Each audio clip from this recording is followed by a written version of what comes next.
નમસ્કાર. બેંકની અંદરમાં અત્યારે જે ગોલ્ડ વેલ્યુઅરમાં રહે છે ને એમની અંદર એટલી તકલીફ છે કે એમનો પગાર બહુ ઓછો આવતો હોય છે.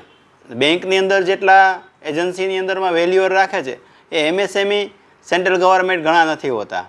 ત્યારબાદ કંઈ પણ કૌભાંડ નીકળે તો બેંકને તકલીફ થાય, લીગલમાં જવું પડે.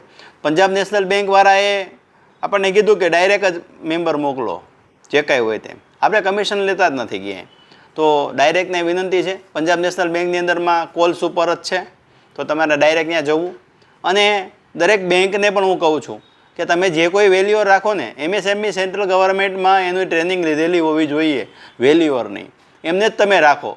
પછી પાછળથી તમે અમને કહેશો કે ભાઈ આ સંસ્થાનું આ લેટર લાવો ને ઓલો લેટર લાવો. લેટર આપવામાં કંઈ વાંધો નથી કે સોની જ હોય છે, જાણકાર જ હોય છે, પણ આધુનિક અને ટેકનોલોજી સાથે સરકાર ગવર્મેન્ટને શીખવેલ હોય અને એમની અંદર જે ટચ કાઢેલા હોય અને તેને આવડતું હોય એવા જ વ્યક્તિઓને રાખો. ગવર્મેન્ટ સર્ટિફાઈડ વેલ્યુઅર જ રાખો, પછી બેંકને તકલીફ પડે છે. તો આવું ન થવું જોઈએ. અસ્તુ. વંદે માતરમ.